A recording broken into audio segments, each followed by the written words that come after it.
All right. I had to get situated today because I've been looking forward to this meal. Was you fast?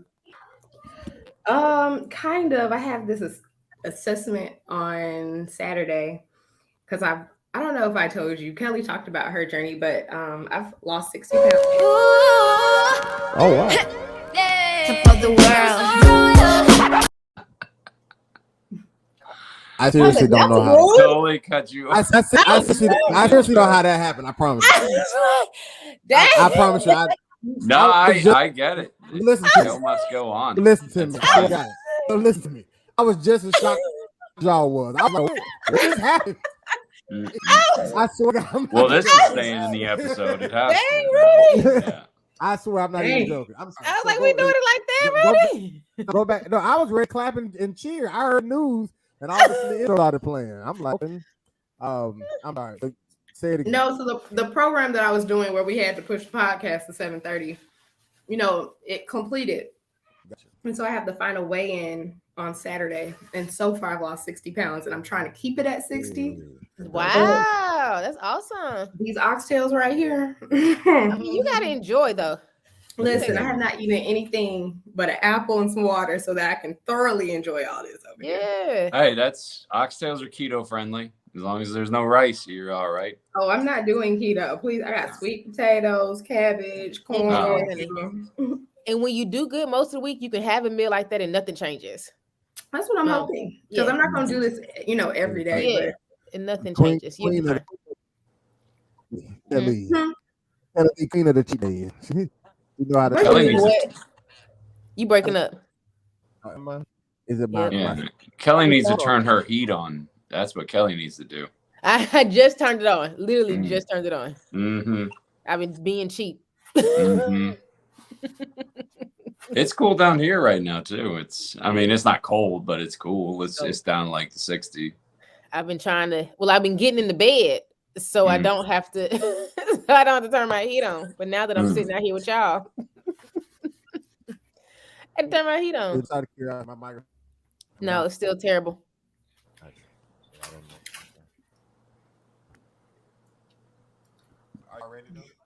You sound terrible.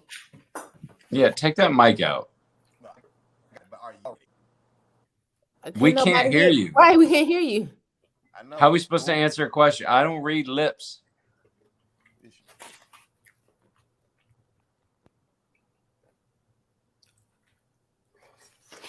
So what was you supposed to do?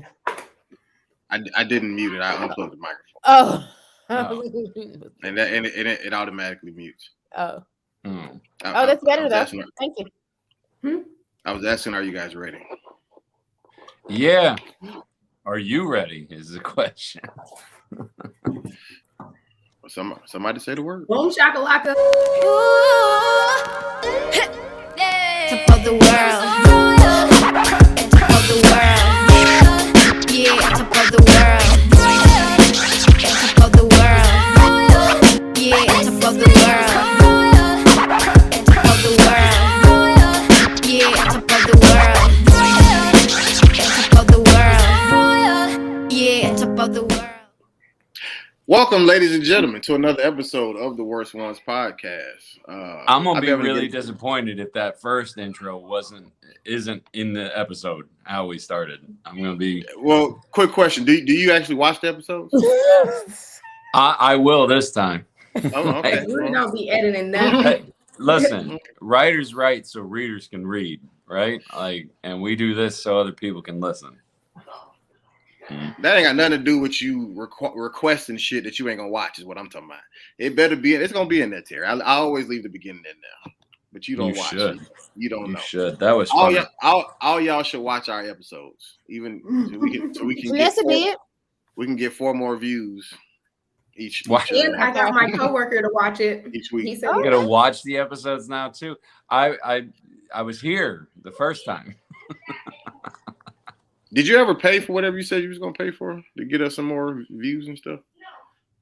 I can anytime you want. This man keeps saying that. We want. It ain't gonna never happen. You want? Okay. No, I got it. This nigga waiting on Jesus to come back. All right, I'm sorry. Welcome. This is the Worst Was podcast. We are preacher's kids. We still at the intro. I'm sorry. My name is Rudy Wilson. I am a PK. We got Jay Rihanna out here, the weight loss queen. We got inspired by Kellie. We got Kellie Lee, the cheat day queen. She like, as long as you did good earlier. Yeah. Yeah, right. I just had Chick-fil-A. You earned that Hot Fudge Sunday. And of course, we got Terry Weezy in the building. The weight gainer. The weight gainer. Yeah, the weight gainer champ. And I'm more like the weight maintainer. I don't lose or gain. I just stay at the same size. So. Oh man. That's what happens. That's what happens when you eat like shit, but you work out. It's a good balance. Rudy, you be working out. I go to the gym every day. I do. You got to show off that back tattoo, honey. He's Rudy's in shape. You got to show off that back tattoo, honey, for the ladies. Rudy's like in army shape. You know? No, not even. I used to be. I'm in 33-year-old nigga shape. Like, hey, I've seen you in person. You're in shape. Shut up. No. But I'm telling you how I be feeling when I go to the gym. Like I get tired way faster than I used to. But your opinion doesn't matter in this. You know, when we're talking about how the world sees you. I think it kind of does. The world will always see you differently than you see yourself. I feel that. I'm telling you, as an outside observer, you are very much in shape. Okay. I would like to see you get fatter, to be honest. Jesus Christ. Okay. Because then that would make me feel better about me.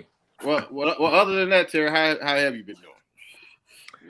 Update. Yeah. Yeah, I know Kelly's waiting. I did not move forward in the Florida's Funniest competition. Oh man.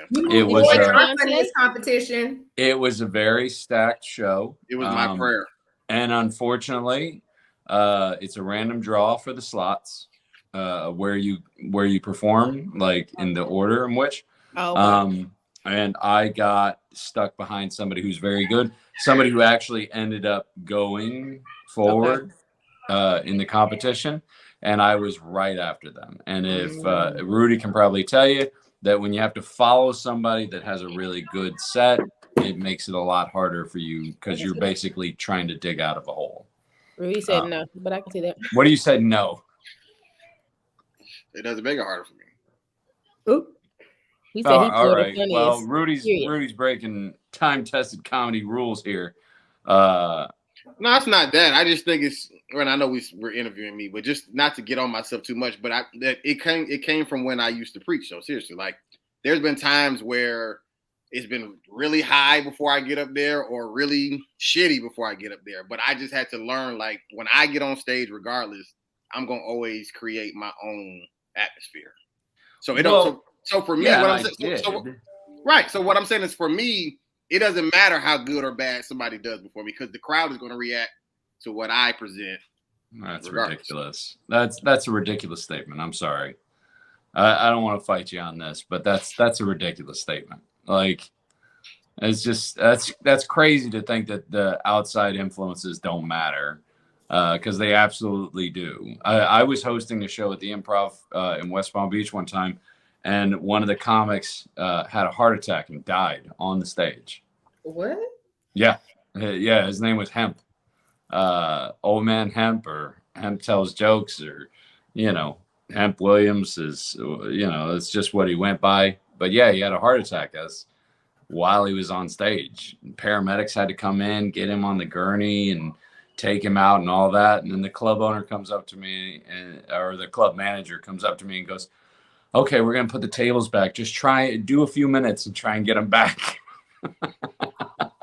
Like, to the audience. And to think that outside influences don't matter is crazy. That's crazy. Yeah. So, first of all, RIP to him.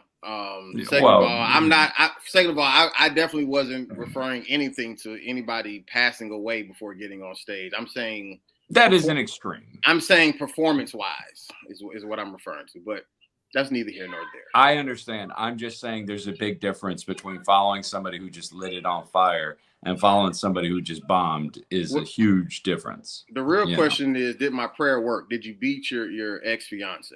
That is a whole different story. She bailed and did not show up. What? I knew that's that prayer. The prayers of the righteous prevail. Even with you losing, you still beat her because she wasn't even there. I gotta be honest. I wish she would have shown. I wanted the fight. I was ready. I had my set ready. God fought that battle for you. Well, man. Terry, how about we do a Worst Ones comedy show? Me and Kelly will be the judges, and that'll be let fun. Y'all know. A head to head. I like it. This is a different. I mean, we could do that if y'all drive to Miami and come to one of our shows. Rudy is a driver, and it's really not even level footing because Rudy's a different kind of comedian than I am. So it'd be like if you took a magician and a ventriloquist and you said, "All right, you guys." We'll see which one's better. Do I like magic or ventriloquy? Or it could just be a comedy. Do I like puppets or rabbits? Right. Yeah. Let's see. Rudy's a crowd work guy, so he makes it up on the fly. I'm a traditional comic where it's all written out and material. Okay, so let's see. Do we like? Is it called improv? Is that what you do? No. Is that different? I mean, I guess what Rudy does could be. Yeah, what Rudy does is improv. It's the word that he said, crowd work. Okay, so crowd. So do I like crowd work or traditional? Kelly, we can't do crowd work because he would be talking about us. Yep, you're the crowd. Yeah. Oh yeah, no, thank you. Janessa. So first of all, let's start with them braids. No, my mother, right? You my mind? No. I'm talking about Kelly. Oh, don't do Kelly like that. First of all, I'm talking about them. I'm supposed to get my hair straightened, but to be on time here, right? I forego getting my hair straightened to be cute for these. So that's my commitment here. They the neat color purples. They're not sloppy. They neat color purples. Listen, so this is how much I am dedicated to the podcast. Or you could have scheduled it better. I mean, who knows? I scheduled it at 5. It's not my phone. I'm talking about another day than Wednesday. Yeah, I was gonna say scheduling look. It's homecoming, honey. I needed to get it done. Well, how are you doing outside of your braids and homecoming? Well, and by the way, just on my limited information about women, especially Black women, if you scheduled it at 5, there's no way you're going to be done in time to get back here and get on at 7. That's just crazy. 7:30. She knew that. 2 hours. She knew that. Now I was late. Okay. My girl's hair appointments take like 4.5 hours, and she's white, so I don't want to hear it. But my thing is, I didn't get my hair straightened so that I could be here today with you all. We appreciate you, Kelly. Because I'm gonna miss some days soon because it's Hawk season. Mm-hmm. So it's who season? Hawk season. The Hawks. Winter basketball season. So I got tickets to the game. So I'm gonna be trifling again soon. So I figured I would be here today in my what you call them? Color purple braids. The neat color purple braids. Color purple braids. I'm still cute though. And your blanket because you're cheap enough to keep your heat off. Yep, you're right. It's not time to turn your heat yet. So I'm doing well. I'm a little tired. Last couple of days I've been going to the gym in the mornings, which feels good in the evenings to not have to worry about it anymore. But you're tired super early, and I show up to work even later. But otherwise, all is well. I don't think I have any other updates. I think nothing else is going on in my life. Do you feel a year older? By anything changed since your birthday? You know what? I feel like I'm coming into myself more. I feel like I'm being more honest with who I am, even in like conversations with like my parents. Like the other day I was joking with my mom and I was talking about the cost of homecoming. And so how you had to pay $30 for the tailgate to get into tailgate this year. and then I paid another $65 for the tent to eat and drink. And so I said to my mom, I said, I just spent $100 for a day. I said, I better be full and drunk. I'm telling you. That I just wouldn't have said, like, even jokingly to my mom before, you know. But I was like, I'm grown, I'm 35, I can say what I want, you know. So little things like that, even little things in how I create boundaries for like other people, and you know, and I started this work before I turned 35, but no, it's been good. I feel like in the last couple of weeks, 35, it feels like I'm grown, like I'm not a kid no more. Like you grown, you have permission to be you. So it's been good. Amen. Yeah. Yeah, thank you. All right. We didn't get because I was just about to say, did we get to you? Because I got confused when she told us about the when you cut her off. When I cut her off earlier, right? So I didn't know if I had came to her first. I'm sorry. Okay, Rihanna, go. No, it's fine. Yeah. So I guess you'll hear it when Rudy cut me off. I did lose 60 pounds over the past year. So I have my time to weigh in on Saturday, and so I'm trying to, you know, at least get 60. If I can get some more, I take that too. So that's good. I told y'all yesterday I got my surgery date, and I'm excited and nervous at the same time, but because I now have a date, that means like I have a limited time to get all my work stuff done, all my school stuff done, get my house in order, get everything I need. So I've kind of been stressed with that. But I think once I get, you know, everything gets done, I am going to take off next semester. So I'm not going to be on the honor roll. Oh, man. Okay. Dean's list. I mean, Dean's list. That's right. I'm not going to be on the Dean's list next semester. I'm going to take it off. But the following semester, I'll come back. So. Okay. And just so, because you talked about the surgery, what is the actual surgery? I'm getting a laparoscopic myomectomy to remove fibroids. Now everybody knows they can Google that and figure out what it is. And is your mom coming to help you during recovery? Like, so I'm actually going to go to my parents' home for a couple of weeks. I asked my mother to come stay in my guest room, and she promptly told me no. She told me I can come stay in her guest room, and I said okay.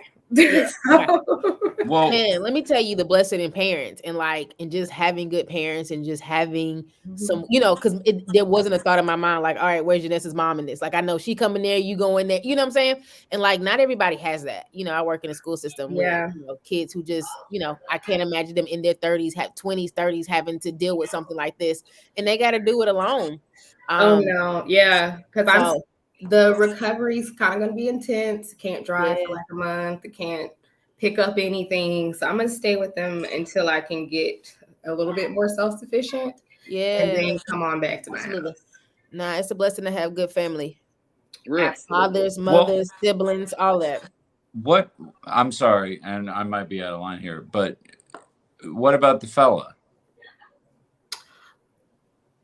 We'll talk about that later. Okay. All right. I'm sorry. Because my girl had surgery, and I took off a week, and I basically had to play nursemaid for a while. Ain't nothing like your mama, honey. Ain't nothing like your mama and your daddy, honey. I guess. First of all, ain't nothing like your mama and your daddy. You know, it's funny because when I had knee surgery, I was an adult, and she had to help me shower, and like it was the most uncomfortable thing for me. But for my mom, you know, she was like, I've seen all of this since birth. Like, it was nothing for her. But I'm over here like, pass me, pass me through whatever. She's like, girl. So that was the hardest part for me, too, was helping her shower because she couldn't shower by herself. So, like, having to, like, wash her. There's something very clinical about that just changes things, you know? Yeah. You still with her? Huh? You still with the same girl? Of course. Yeah. Okay. You know, Terry go through women like.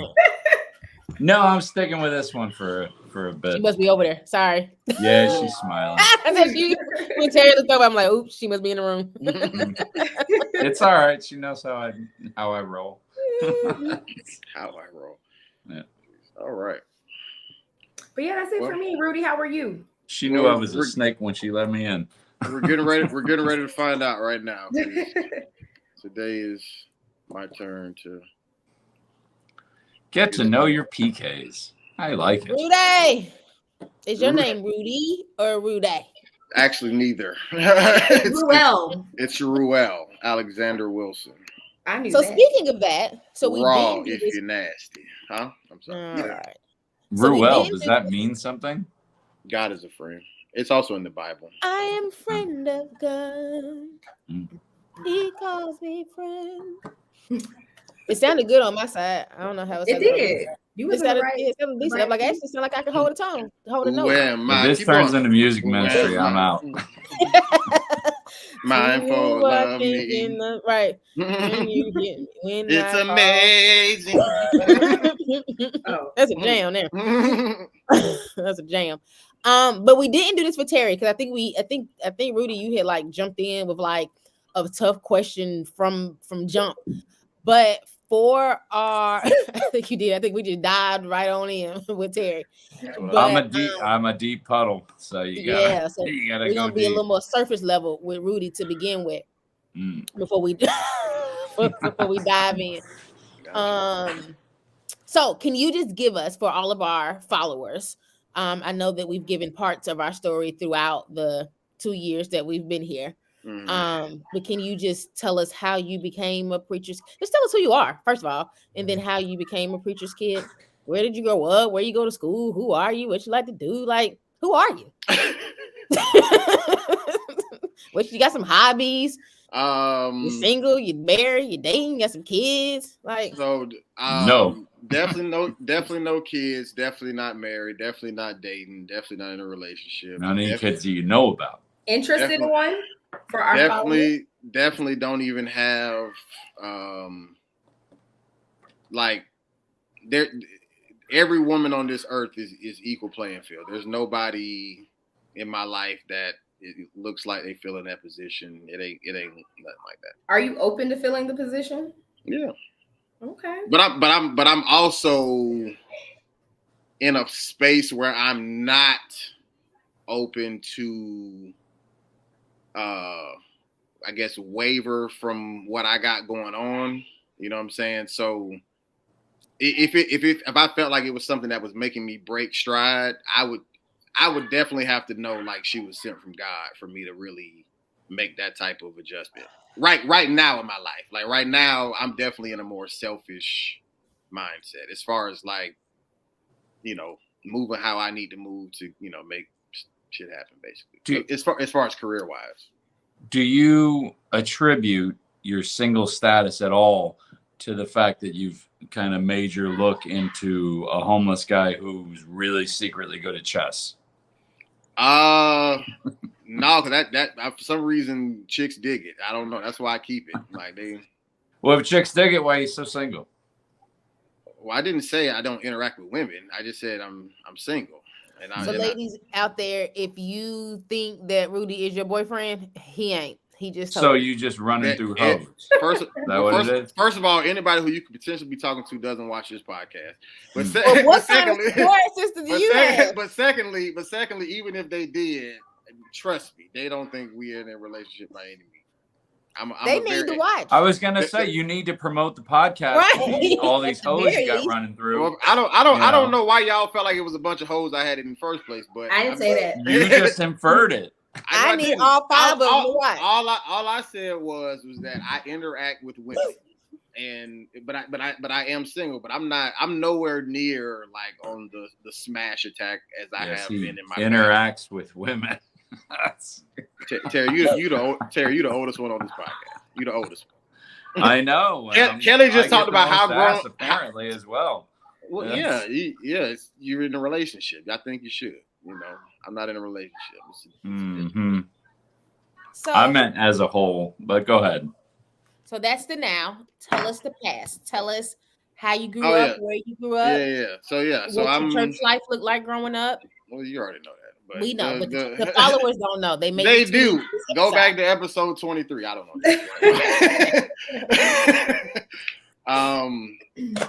So I grew up in the Atlanta metropolitan area. Started off in the Riverdale, East Point, and then majority of the time, I'd say about at least 85-90% of the time was in the Stone Mountain, Lithonia area. Moved to Tampa when I'll go back to the whole church life thing, but I moved to Tampa when I was 15. with my dad. That's when he started the church. Graduated high school at 17. Went to college at 17.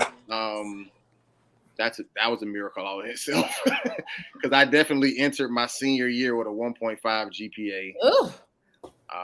But that's a whole nother story. That's impressively bad. Like you really got to try.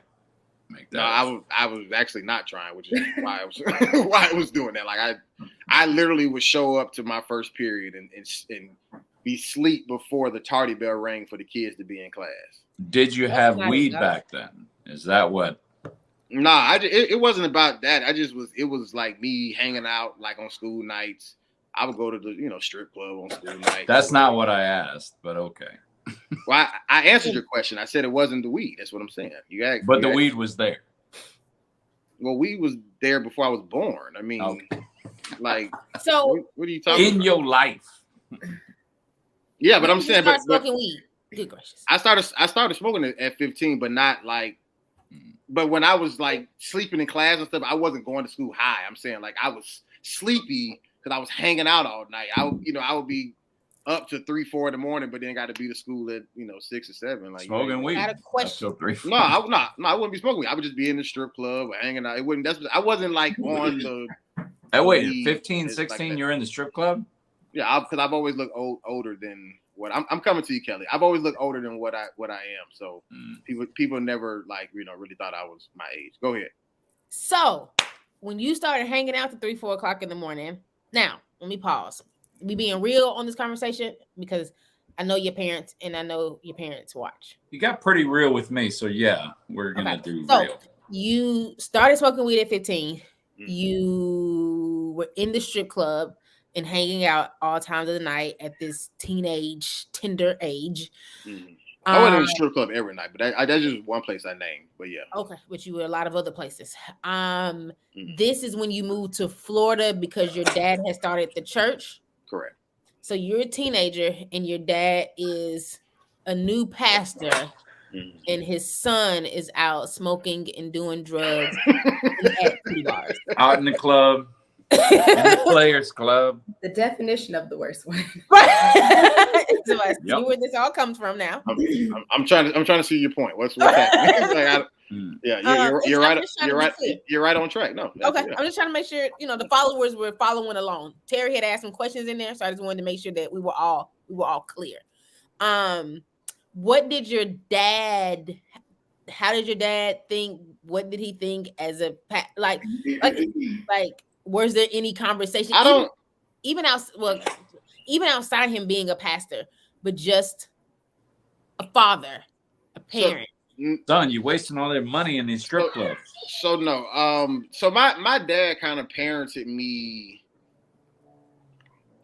more or less like kind of off of how he was raised more than just say I don't ever really remember my dad like using just say biblical principles like in raising me. Like of course, I'm sure he prayed for me and stuff like that, but like we never had like no Christian conversation in reference to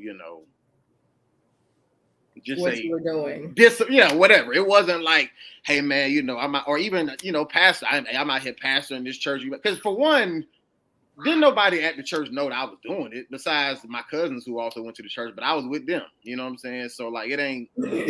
I wasn't because once again going back, I've said this before. It ain't like my dad was TD Jakes. We wasn't staying in no parsonage. We was living in the hood. My dad, a house my dad was paying for, going to work.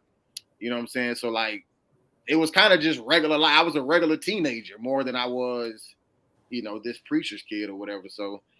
But my dad, he just kind of just gave me more freedom than my mom did, like when I was growing up in Atlanta. You know what I'm saying? So it wasn't so much that I wasn't like, robbing gas stations or, even when I would be smoking or whatever, like I wouldn't be like hanging on the block with dope dealers or whatever. Like I'm at home or, somewhere safe, cousin's house, whatever. Like I'm not, I wasn't like in the streets thugging, you know what I'm saying? I just was doing irresponsible teenager shit. Chasing Punani, apparently. That's what you were doing. So So even beyond your father being a pastor, I know you talked a lot about growing up in the youth ministry back in Atlanta. Did you feel any sense of conviction, or this isn't right, or was it just I'm a young teenager, I'm living life, I'm having a good time? Was there a point where you felt like, hey, I shouldn't be in the strip clubs, or hey, I shouldn't be smoking, or this isn't what they talk about in youth church, or, you know what I'm saying? Did you have any of that? Honestly, now that I'm thinking about it, I don't think I consider anything that you just named, honestly, on either side. I think I just was living my life. Like, I've never, like, I think the most conscious I've ever been when it came down to just say, like, feeling convicted, I definitely used to, when I was a teenager, even I think sometimes in college, like, if I ever, like, had sex, I definitely would, like, pray. Not with the girl, but, like, maybe on the way there or something. Like, I'd be like, you know, Lord forgive both of us for doing this. You know what I'm saying? On like, the way.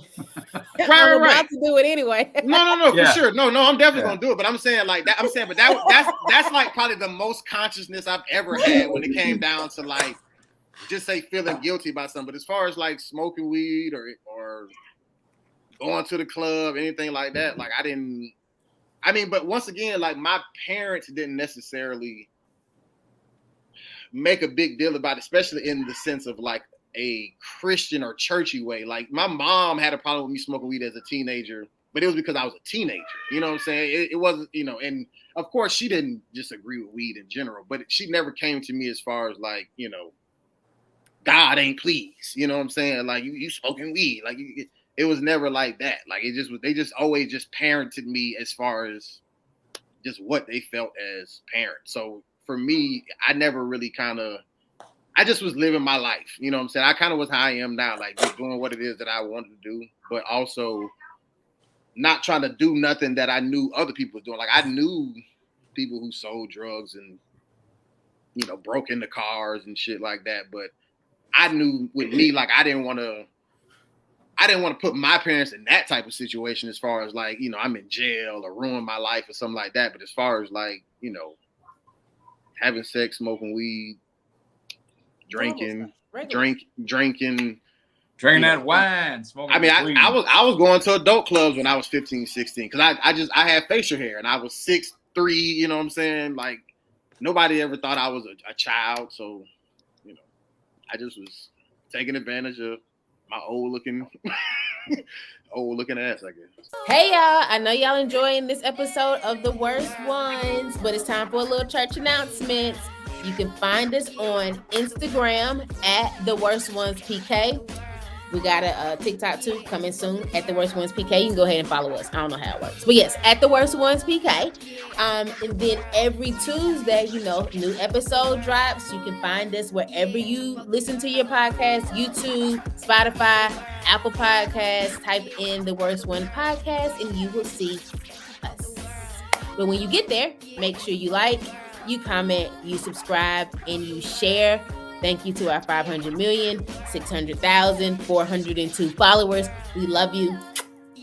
Thank you. Okay. But so just to finish, did you have another question? I was going to finish giving the rest of the resume. So I moved to Tampa. I graduated. I went to college in Jacksonville, Edward Waters College at the time. It's now Edward Waters University.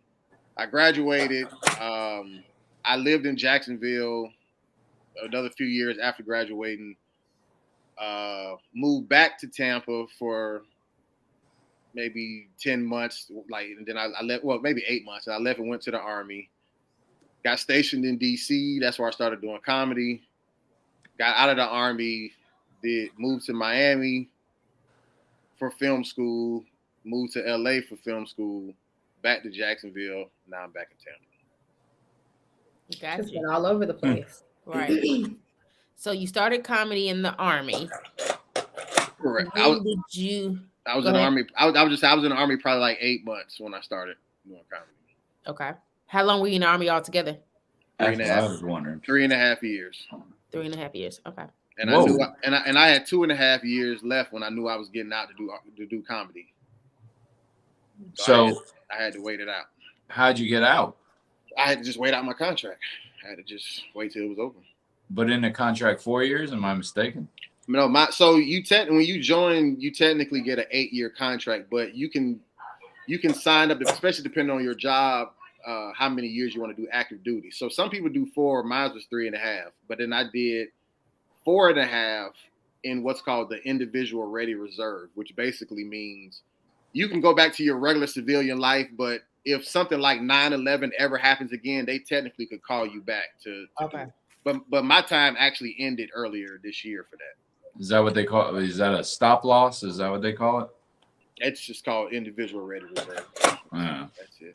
IRR. But yeah, so I started doing comedy when I was in the Army though. And what made you want to even do comedy? I have no idea. I was trying to get somebody else to do it who I thought was funny. Even called myself managing this nigga.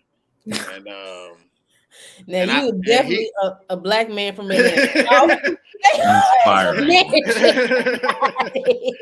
Well, because actually he was a white dude, but he was in the Army. He a little bit older than me, as far as maybe a year or two older than me, but he was newly married. And every morning we got in formation, he just had the funniest stories about him and his wife. It's but them arguing about something or whatever. And I just thought he was a really good storyteller. So I'm like, man, you need to be a comedian. He probably did that shit 3 times. You know what I'm saying? And then I don't even know why. For some reason, I just had a thought one day, and I was like, man, I should try that shit. I guess just from going to his shows, seeing the open mics or whatever. Because even growing up, I didn't know comedy open mics and comedy shows and bars and all that shit. I didn't know that shit existed. I just thought, it was just Kevin Hart, Cat Williams, whoever you see on TV. They just be, you do comedy, you be in a stadium or an arena or whatever. I didn't know there was, all this other steps, I guess, if you will. And yep. So your goal was to leave the Army and be a full-time comedian. Correct.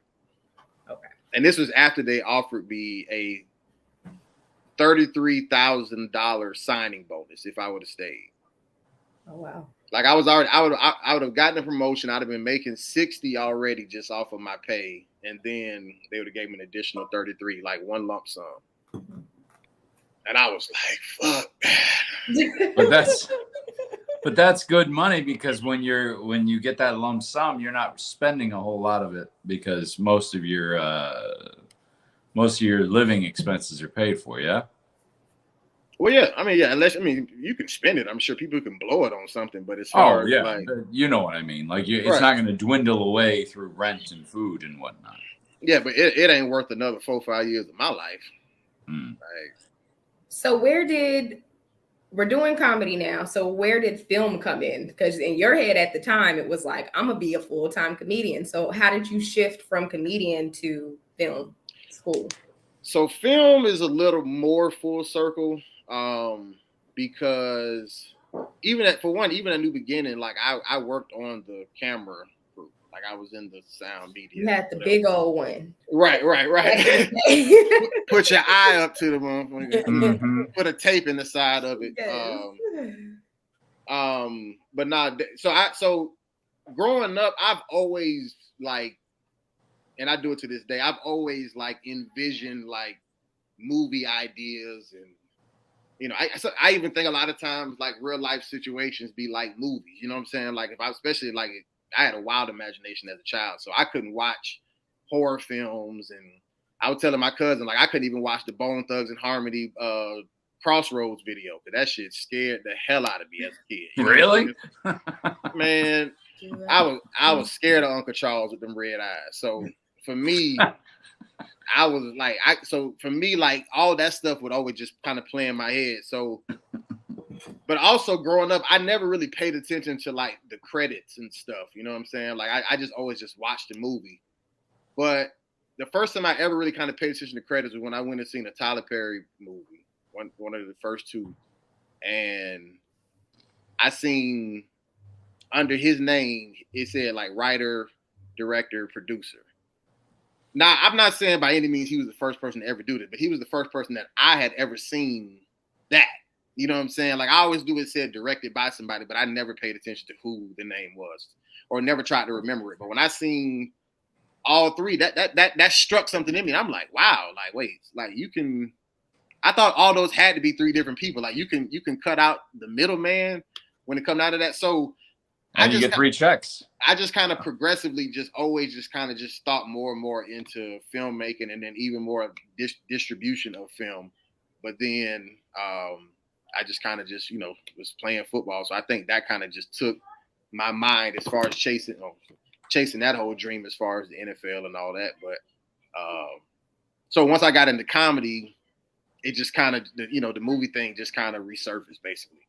And I also wanted to go to school and use the Army money and all that type of stuff. And I didn't want to go get like a master's in business or something like that. I ain't want nothing crazy. Like I was like, if I'm gonna go back to school, I want to do something I'm actually be interested in. And so once I found out you can get a master's in filmmaking, like it's Masters of Fine Arts, but it was in filmmaking. I was like, okay, I'm gonna do that. So okay, so you've done, at least, I don't know if our followers have seen some of your short films, or I don't know what you call them. But what's going on with that? Are you still trying to do that? Are you focusing more on comedy? Like, are you just? So it's actually a really good question, because I've actually had this conversation with somebody else, because like people. So I've only really kind of I've put out more comedy than I have like the film making stuff. So like a lot of times when people, like if just say like Janessa, me and you was somewhere, and then you was introducing me to Kellie, like I didn't know Kellie, and you would be like, oh yeah, this Rudy, he a comedian. That'll be the first thing you'll say. You wouldn't even mention the filmmaking side, even with knowing that I do it. You feel what I'm saying? And to me, not that it would be your fault or anybody else's fault who has done that, but to me, that's a problem.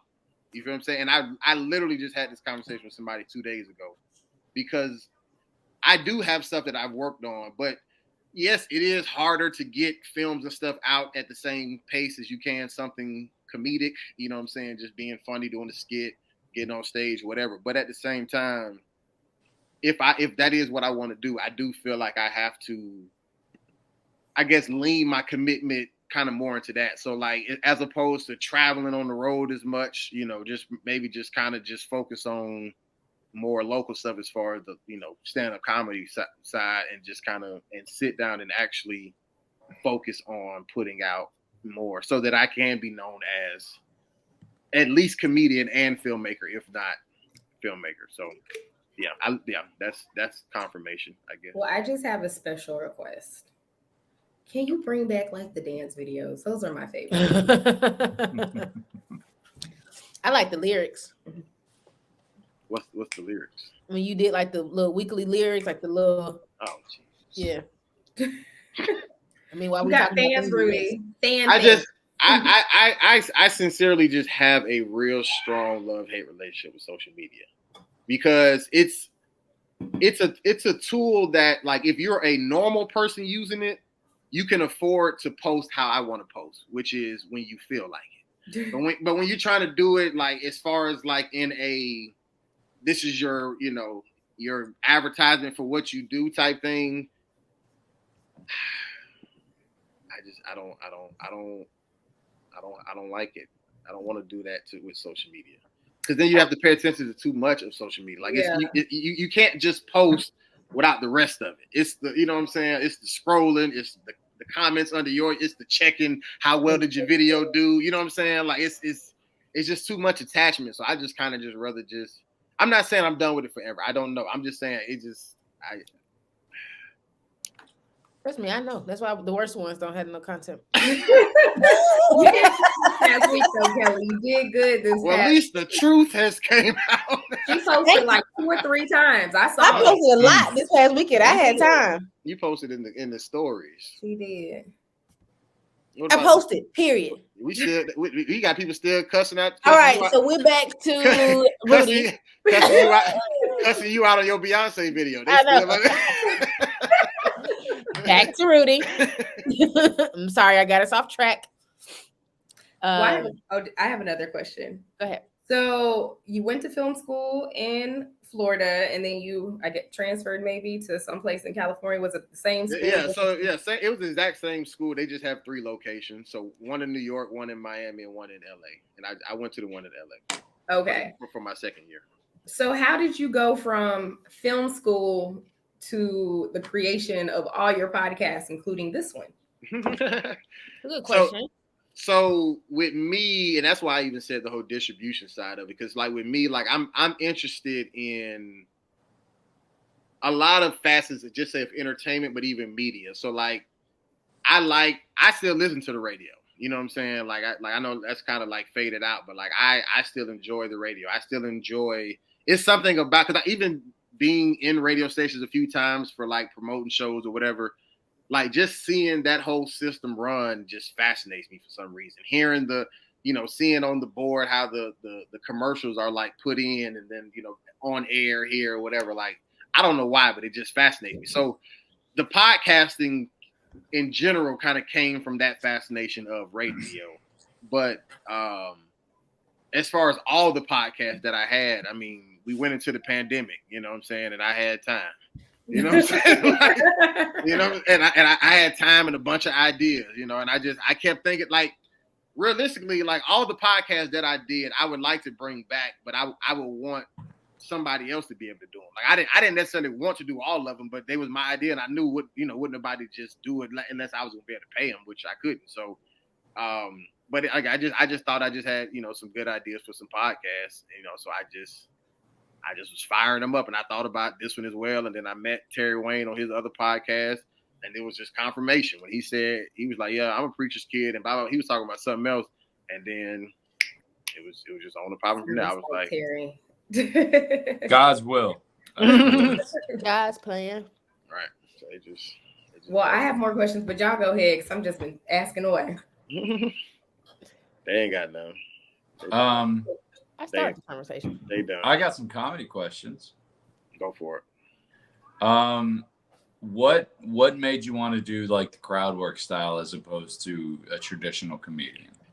So I honestly have just always naturally done it, even when I first started doing comedy.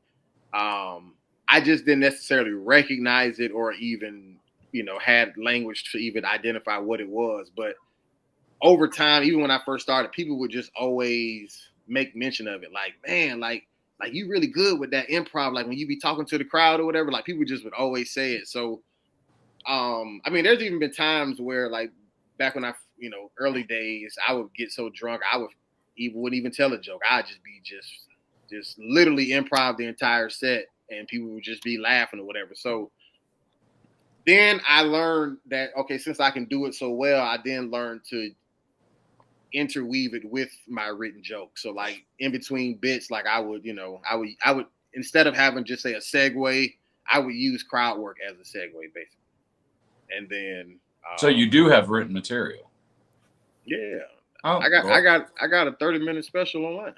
Well, you told. Oh, let us know where it's at. Where we can find it. The last time we talked about this, you told me, "Oh, I don't do material. I said I'm not doing it right now anymore. Like right now, I'm in a season of leaning into the crowd work even heavier, because even now, like when I do it, for one, I always get a way stronger reaction interacting with people, even after the show. Like people I don't know why, people just like being talked to. Like it's something about them being involved in the show. That's one thing. And then if making it funny, and I'm never like insulting anybody. I'm not like, embarrassing you or, like even if I make fun of you, like it's all lighthearted. It's, whatever. So people just kind of just embrace it. But when I tell regular jokes, like, they'll laugh, they'll enjoy it. Hey man, that was a good bit, but it's a way different reaction. So I just figured I'll just lean into it a little bit heavier just to kind of, practice it more and more, and just, in any situation I get in, whether it's 2 people, whether it's 200 people, can I survive with crowd work basically? Well, and I mean, every comedian has to know how to do crowd work, just because it just comes with the territory. You know what I mean? You get heckled, you got to be able to deal with it. You get a rowdy crowd, a drunk crowd, a late crowd, whatever. Like you got to be able to deal with it. And I totally get what you're saying.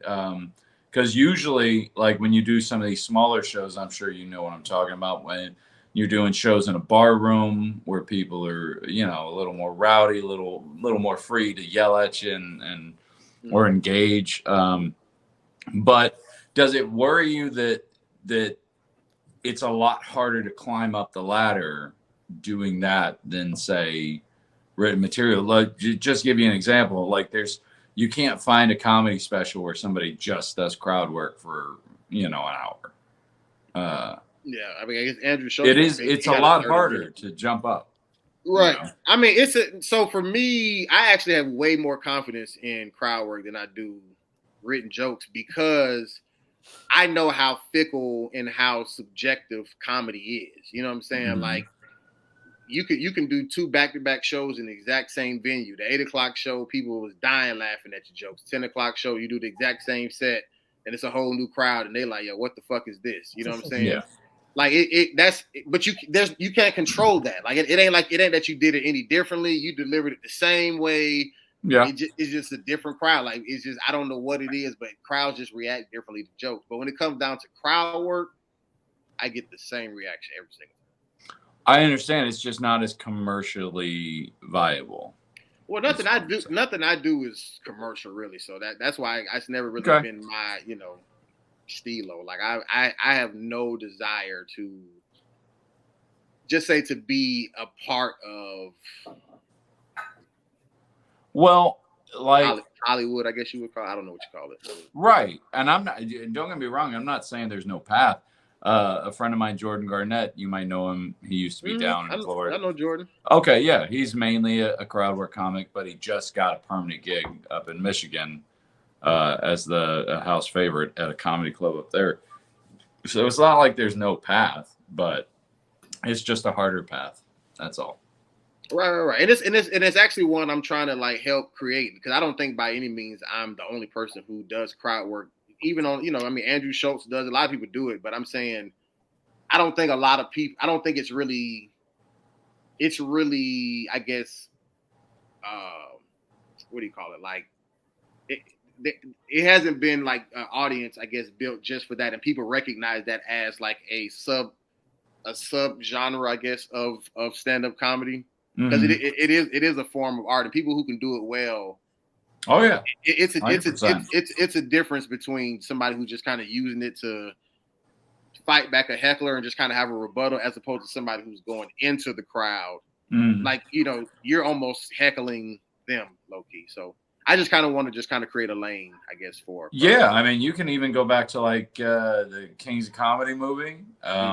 They were doing crowd work. Steve Harvey was doing crowd work during that show, and it made the film. So, like, I mean, it's not a new thing, but no, for sure. I would never say it's not an art form. It absolutely is. It's like a mixture between stand up and improv. So. All right. Well, that was my comedic question. I was going to ask, has anybody like either during the show or after the show been like, that really hurt my feelings, or was like, I didn't like what you said about me, or something like that?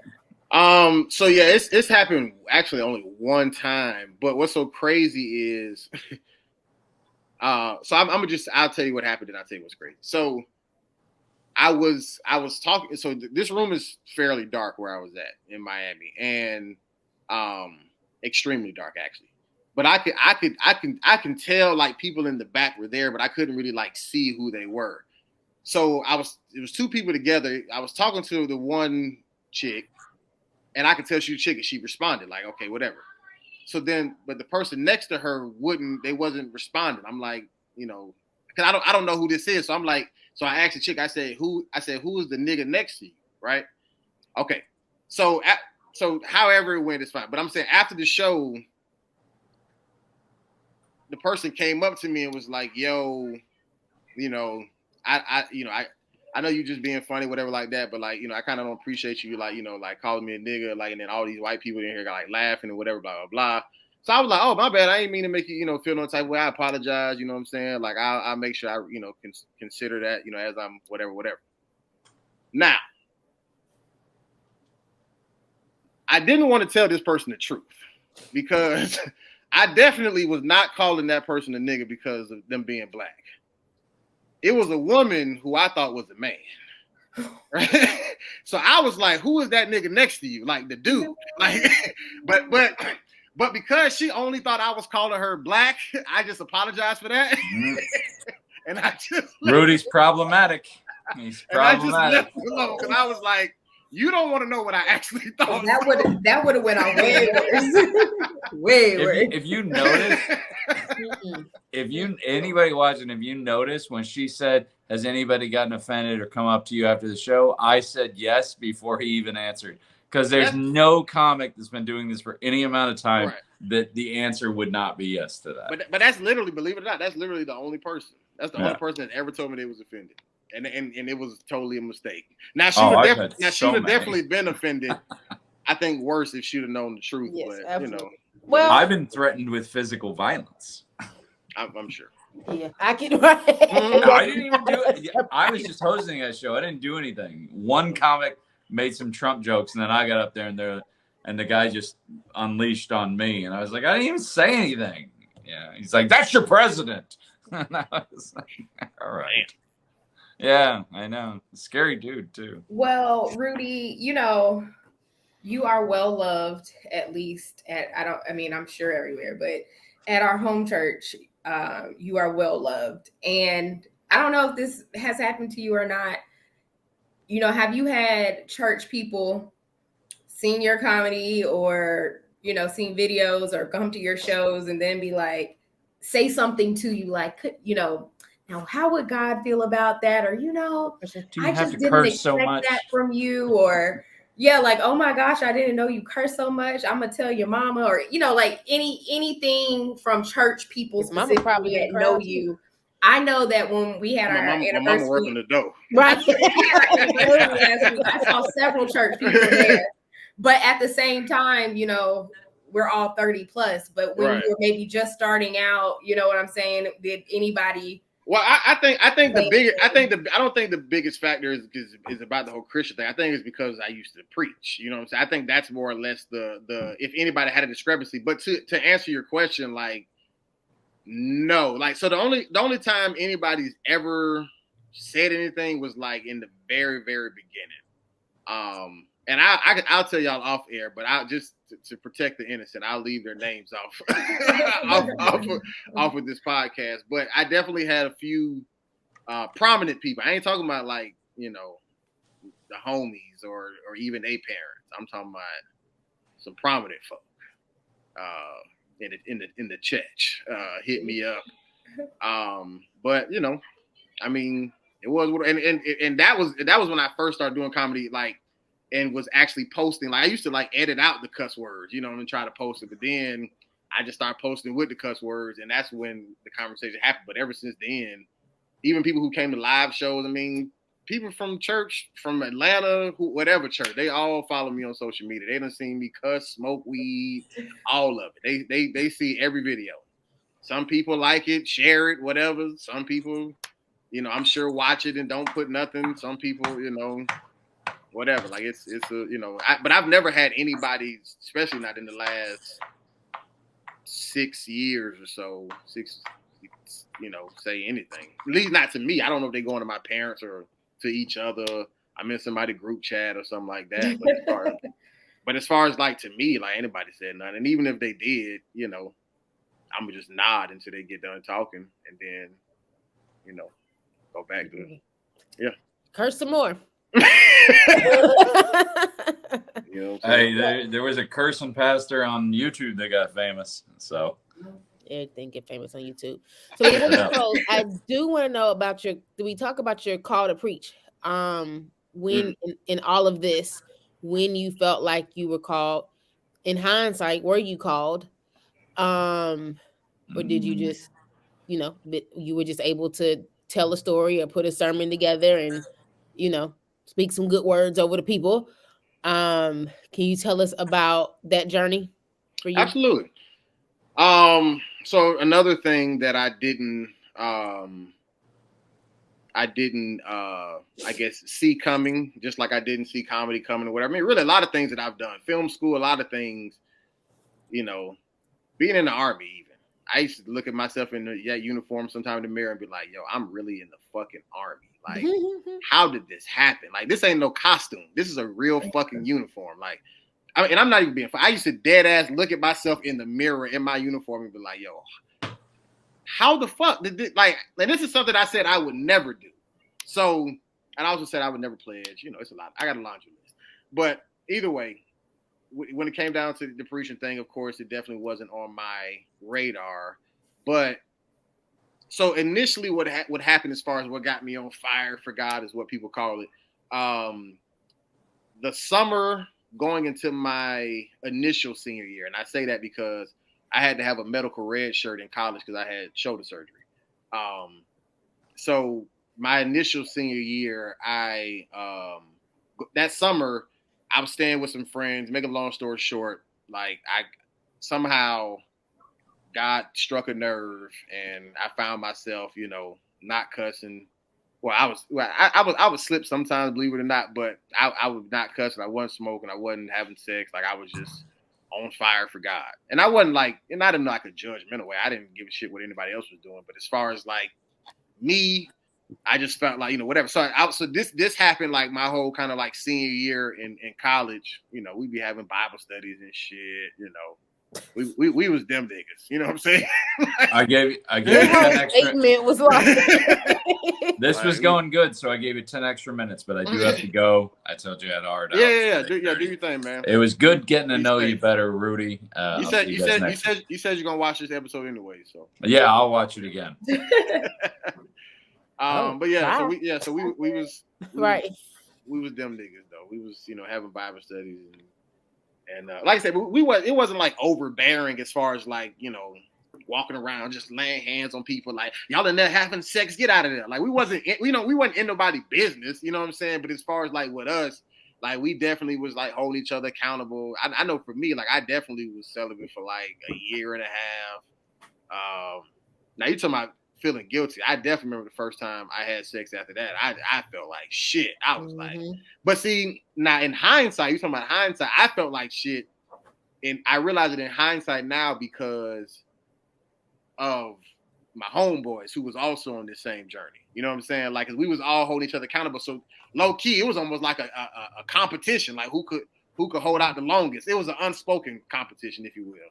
And so I felt like I had done, I had done let the squad down, low key. But back then I felt like it was God punishing me, making me feel bad. But but when I really dissected it, it was me towards them type thing. But either way, just it was a group of us. We was all doing our thing or whatever. And then it just I did feel I definitely was called to preach 100% because I promised to God I wouldn't have done it without God telling me, like, and it was one, I forgot what the occasion was at my dad's church, but I remember telling my dad, like, like God, like, he told me to preach, like he gave me a specific word to preach or whatever. It's on YouTube.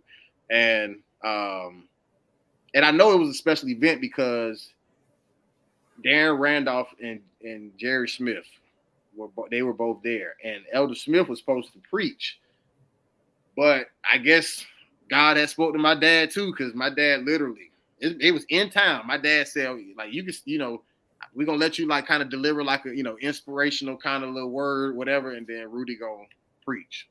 Like he literally like shifted the program for this to happen. And they came down to Florida. Yeah, it was in town. Aww. And like I said, y'all can, if you want to look it up on YouTube, just type in Rudy Wilson preaching. I'm sure it'll come up. I mean, just find the oldest date. But it'll. I'll try to find the link and send it to y'all. But either way, like I'll let you be the judge if you feel like if I was speaking a word or not. But as they used to say back in the day, the church was definitely toe up. Nah, but it definitely it definitely was what it was supposed to be. And then even from there, like I just continued to, serve in the ministry, preach, whatever like that. But I also was living this life of sin.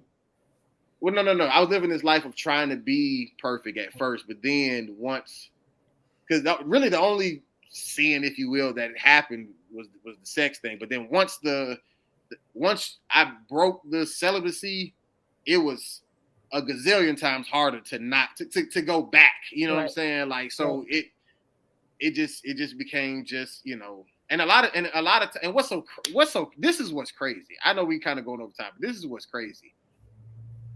Every girl who I messed with have at some point in time sat in the pews and have seen me preach, whether it was at a church, whether it was at the school, whatever the case may be. Interesting. And it never got out to the whole school that me and them was whatever. Literally, never, ever. And I'm talking about like it was, and I never knew why. And I'm talking about, and this is a close knit school, so even with some girls who I messed with, like after I graduated, like they were still at the school. People at the school still know. I just graduated. You know what I'm saying? Like it's right there. Nobody ever said anything. I don't know. Maybe they felt like they didn't want to break the sanctity of God. Or, I don't know. I don't know what they reasoned. I never told them not to tell. It just happened that way. Didn't. But just to kind of close this off, so the calling was definitely there, and still is there. I always tell people all the time, I still feel like I preach. I just do it in a different way. You know what I'm saying? Like, because the way that I was doing it was definitely me duplicating what I had seen. You know what I'm saying? Like and not even just like as far as like trying to hoop and holler, but I'm saying even how I carry myself. Like I'm feeling like this is what I'm supposed to do because I'm now preaching and people look at me this certain way, as opposed to, nah, nigga, you still a piece of shit. Like you not, you know what I'm saying? Like you like I told my homegirl the other day, like I thought I was saved, sanctified, and filled with the Holy Ghost, but I was just saved. I wasn't sanctified and filled with the Holy Ghost. Like and that's how I feel to this day. Like I'm just saved, you know, and I don't try to rattle the church by saying, man, y'all should let me back in the pulpit, you know, with my blunt and with my cussing or whatever the case may be. Like, you know, I ain't tripping. Like, you know, somebody, you know, people always say, why you stop preaching? I've been telling people, I didn't stop. People just don't want me. I was going to ask you that because I saw you preach, Rudy, in 2014 at New Beginning for Youth Day. With the bald head. With the bald head. I got the pictures for the and the only reason my head was bald because God told me to do that too. It's so y'all wouldn't believe God be trying. Go ahead though. But no, I was just saying, if New Beginning asked you back to preach for Youth Day, would you do it? Absolutely. Would you be cussing and have you blunt in your little Absolutely not. With your handkerchief? I'm gonna answer for him. Absolutely not. First of all, Kelly, you don't go to our church, okay? Absolutely not. All right, so you don't tell us what we do at the beginning. Absolutely not. Okay, would you go back to the church with your blunt and your cursing? I probably wouldn't go with it on me. Like right. it would be with me in Atlanta, but it wouldn't be. I wouldn't like bring it to church with me. I have a question. So let's say the new youth pastor, youth minister asked you to come and preach. Would you divulge or would you feel obligated to say, hey, I have this podcast, I have this content out where I do smoke and I curse and, you know, did you feel obligated to say any of that? Would you feel any type of way if they Googled you and found it and didn't say, hey, based on this, we no longer want you to speak? And just like I told you for this podcast, there's people who don't want to come on here because of what we do. Right. It is what it is. That's why I wondered if a church asked you to speak, be a New Beginning, or let's not say because you have ties to New Beginning, but let's say another church asked, would you feel obligated to say, hey, I don't mind preaching, but let me let you know just the type of content that I create and what's out here? No, because for one, we in 2022. So like if you asked me for a reason. Like you know what I do. You know who I am. Y'all ain't just find me just because of a video back in 2014 or something like that. Like, and was like, oh, okay, yeah, you still doing that? Like, no, like you've cut them the algorithm has fed you the well, even if it was a referral or something, you know what I'm saying? Like I wouldn't though. But I'm saying I wouldn't even think twice about it. Like I'd just be like, yeah, I'll do it. And so do you feel like, so you speak at a youth church, a youth ministry, you know, the guys are excited, the ladies are excited, not, you know, just because your good word that you gave the youth, and they go and look, you know, when they find this podcast and they see you in this space. Do you feel like it contradicts any the word of God, what the Lord wants for us, for his children? Do you feel like in any way your lifestyle no, because once again, that's the reason. So going back to Janessa's question about all my ideas for all these podcasts, one of the main ideas for this podcast was for that specifically. Like I've lived a life of doing it behind closed doors, but then in front of everybody looking anointed. You know what I'm saying? Like I've done that. So for me, I ain't gonna, however long God got left me on this earth, I definitely ain't right. living But that's like why that. I wondered if you would say something, because as you stated, most people, not most people, but some people don't want to come on to the podcast because of the freeness. But that's on you. That's your due diligence. That's just like if I'm a comedian, if you book me, but you want somebody who does just this strict, tight set, no crowd work, whatever like that, I'm gonna tell you, we're gonna find somebody else because I'm not gonna not be me. Like I'm gonna just still do me, and then if me is who you want, then you would ask for me. If you don't want me, then just don't ask for me. And I feel like that's why I said the 2022 thing. I feel like if I'm going to bring somebody to minister to my congregation, to my youth, I'm definitely going to want to find out who this person is. You feel what I'm saying? Okay. And it's going to come up who I am in its totality. And if you're still okay with that and still ask me to come, I don't see what the problem is. But if you have a problem with it, then I feel like you wouldn't ask me in the beginning. I mean, I see what you're saying. I see what you're saying. I guess I was coming from I see what you're saying in terms of the times that the availability of finding out who someone is there more than it was in the past. Like I said, right. I just wondered if you felt it necessary to say to a minister, to a pastor, to a church asking you to preach that, hey, this may not be something that you believe in. I'm going to go ahead and let you know that this is right. What's out there. Or is it is it on them for them to figure out? I definitely, it's definitely on them. But even from just say a spiritual side, like would I feel convicted of being who I am right now and preaching? No, I wouldn't. You know what I'm saying? Like, because even when people thought I was at my anointedest, right? You were sinning. I was sinning, but because they didn't know it, my perception was different. But now, when you see me doing what I'm doing now, the first question people ask, which I get, it's not a bad question, but the first question people ask is, why did you stop preaching? I never said I stopped preaching. You know what I'm saying? But they can just only go by what they see. They see the content change. They see, whatever the case may be. And I'm okay with that. I don't mind people asking me the question. It's not a bizarre question. You know what I'm saying? But that's what people are going to go by. So I rather them at least go by my authentic self than to have to live, just say the double life or the hidden, the hidden whatever. Like ain't no scandals going to come out by me. It's just going to be out in the open. Whatever it is, just what it is. And if you don't want, a person like me in the pulpit as a result of it, then I'll preach from the movie screens, the TV screens, the radios, and the comedy stages. With my blunt and my profanity. Well, to I guess wrap it up, tell us what's next for Rudy. What's on the horizon? What do you want to do, aspire to do, dreaming to do? Well, that would take all day, so I'll just choose one. I'll just choose the one main one. So definitely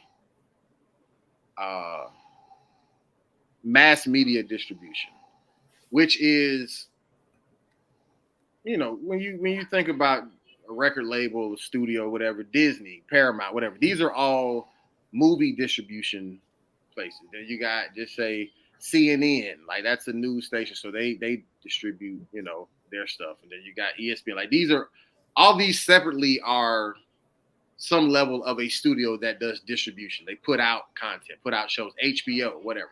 They buy Insecure and then they put it out. You know what I'm saying? Whatever. So that, but kind of all of that encompassing. You know what I'm saying? On the movie side, on the live theater side, on the news side, but more catered to Black people and not African Americans, meaning like Black people all over the world. The 3 billion or however many we are. Like, I kind of just want to kind of just like highlight a lot of that in movies, even in HBCU, stuff, like just nigga shit, but the distribution side of it. So I definitely write movies. I definitely direct movies. But ultimately, if I could, and I don't have to be the only one, but if I could help be a part of that empire that, that brings that big world of black content and black, once again, don't think about Americans, like on a broad scale. I think that'd be lit. Even to the degree of like restaurants and stuff like that, like a black version of Chinatown type shit. Like I think I just kind of am just I'm for the betterment of black people, but not in the sense of like discriminating against any other race. I just want us to just like give a fuck about us more than we do. Stop saying support black-owned businesses with Balenciaga on. That's a contradiction. Well, Rudy, this has been very informative. Thank you so much. I give really long answers too. I hope I wasn't talking too much. And I know people ask me a question. I don't just give 1 or 2 words. I be going in. I think our listeners definitely got a deeper understanding of who you are, where you came from, how you got to who you are now. And so we appreciate you being open and sharing and all of that jazz. Absolutely. Whoever thought of this idea of interviewing each other. All right. Church announcements, Kelly. I pre-recorded those. So now I know, right? And I definitely don't want today with my what's the color purple, right? I was supposed to be super cute. I was gonna come and whip my hair back and forth. You be cute for homecoming. Right, yeah, but I be cute for homecoming now. Girl, I don't think I'm gonna make it. You not gonna make it? Girl, the whole ticket to tailgate thing I had to get over it. I had to get over it. It's been 3 years. I got to see my people. But, if you want to be my new people, you can follow me at Princess Kels 51. But it's private. Right, how you gonna have it's private, but it's up there talking about my new people. You want me some new people? Want to be some new people in the waiting room. That waiting room lit. That waiting room popping. I accepted some people the other day. Some people I didn't know. But then I realized why I don't accept them. Because then they like, hey, beautiful. Some like, oh Lord. How you gonna I'm like block. Were they ugly or something? Because how you gonna you looking for a man? Somebody can hit you up in the DM? Is that how they start? Hey, beautiful. It seems so cliche. People don't know, man. Every woman respond differently. So they just throwing out what the last. I know I'm beautiful. Give me something else. Well, he got to get to know you to get something else. Even with my color purple braids. All right, it's private, y'all. She ain't accepting nobody else. That nigga. I do once a week. You can find me at jrihanna_. It's not private, and we have fun over there. I be posting my little reels, so come on. And Terry Wayne and his comedy. Y'all follow my boy. At Terry Wayne Comedy. He argues. Not. And then, of course, Unclaimed Ashes on Amazon.com. It's Terry Wayne book. Still ain't read. We don't know how good it is, but because Kelly ain't told us yet. But y'all support my boy. How much was the book? A lot. Like almost $20, I think. Jesus, Kelly, why you're trying to help sell the book? What are you doing? I'm not a salesman. Right. What are you doing? I got real honest real quick. Lord, it was very affordable. $20 is not that much. $20 is a good price for a book. Most books be like $30. You just saying that because you know the nigga who wrote the book. Like, I was expecting to pay the little $5. Right. What happened to the $10.99? Because Amazon had to get their free shipping. Like, Amazon needed theirs. Well, yeah, Unclaimed Ashes, y'all. It's only $20. Y'all got the dub. All right. Don't listen to Kelly. Anyways. All right. So who we doing next week, though? Y'all got your little twos up. Who we doing next week? It's time to go. Well, let's do Janessa before she has to go for good. Because she gonna be out a few weeks, and then we'll do Kelly last. Cool? Y'all don't be asking me no real questions. Ask me about melanated Bruce. Okay? Y'all get your questions ready next week for J. Rihanna. Until then, We the worst one. Top of the world. Top of the world. Yeah, top